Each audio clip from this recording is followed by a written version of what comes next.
आलसी मोटा सुअर बाहर काम करने का मन नहीं करता। सारा दिन सुअर के बाड़े में लेटा रहता है। जब भूख लगती है तो चारे की नांद में जाकर चारा खा लेता है। स्वादिष्ट खाने का मन करता है तो नदी में जाकर मछलियां और झींगे पकड़कर दावत कर लेता है। थक जाता है तो अपने बाड़े में सो जाता है और जब बोर हो जाता है तो आंगन में मुर्गियों के साथ खेलता है। लेकिन उसकी इस बिना मेहनत के खाने पीने की आदत से बाकी जानवरों में असंतोष पैदा हो गया। इसी वजह से बूढ़े बैल ने सभी को इकट्ठा करके फार्म के भविष्य की आजीविका पर चर्चा के लिए बुलाया। भले ही उन्हें मालिक ने घर से निकाल दिया हो, लेकिन वे अपनी किस्मत के भरोसे नहीं रह सकते और न ही खुद को बर्बाद कर सकते हैं। सबको मिलकर एकजुट होकर बेहतर भविष्य के लिए अपना योगदान देना चाहिए।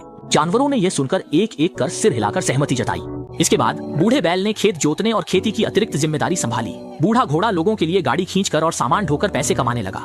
बिल्ली ने अनाज गोदाम की रखवाली शुरू की ताकि चूहे अनाज न खा सकें। बूढ़ा कुत्ता बच्चों के साथ घर और आंगन की रखवाली करने लगा। मुर्गियां दड़बे में इकट्ठा होकर रोज अंडे देने में मेहनत करने लगी, जिससे फार्म के लिए नई आमदनी हुई। जानवरों की सामूहिक मेहनत से फार्म की तरक्की दिन ब दिन नई ऊंचाइयों को छूने लगी। कहा जाता है कि जो भी यह पढ़ता है, अगर वह कठिनाइयों के बाद सुखाता है कह दे तो उसके दिन बदल जाएंगे और उसका जीवन सुचारू रूप से चलने लगेगा।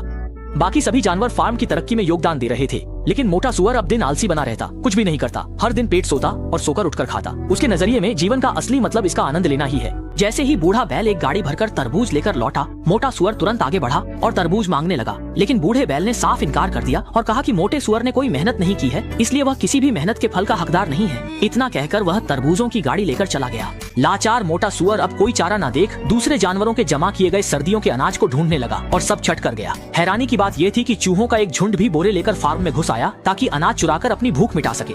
पीछे पीछे नेवला भी आ गया, जो मौके का फायदा उठाकर कुछ चूजों को खाने की फिराक में था। अच्छी बात यह रही कि बिल्ली ने समय रहते कुछ गड़बड़ महसूस कर ली और अनाज चुराते हुए चूहों को पकड़ लिया। बिल्ली तुरंत कूद पड़ी और इन नीच चोरों पर टूट पड़ी। कुछ ही देर में उसने सारे चूहों को पकड़ लिया। लेकिन इसी बीच नेवला भी आंगन में घुस आया था। जैसे ही एक चूजा अकेला पड़ गया, नेवला झपटकर उसे मुंह में दबोच लिया। लेकिन वह भाग भी नहीं पाया था कि तभी तेजी से दौड़ता हुआ बूढ़ा कुत्ता आ गया और उसे रोक लिया। नेवले को मजबूरन चूजे को छोड़कर घबराकर भागना पड़ा, लेकिन भागते भागते वह गलती से मोटे सुअर के घर में जा घुसा। रास्ता न सूझने के कारण नेवला सीधा मोटे सुअर से टकरा गया। नेवले की डरावनी शक्ल देखकर मोटा सुअर बुरी तरह डर गया और खंभे को पकड़कर किसी भी हालत में छोड़ने को तैयार नहीं हुआ। अच्छी बात यह रही कि बूढ़ा कुत्ता समय पर आ गया। उसने छलांग लगाकर नेवले की गर्दन दबोच ली और उसे सीधे पकड़कर वापस ले आया। जल्द ही बूढ़े कुत्ते के जबरदस्त हमले के आगे नेवले ने अपनी जान गंवा दी। चोरी से अनाज खाने वाले छोटे चूहे भी एक भी नहीं बच पाए। सभी को जिंदा पकड़ लिया गया।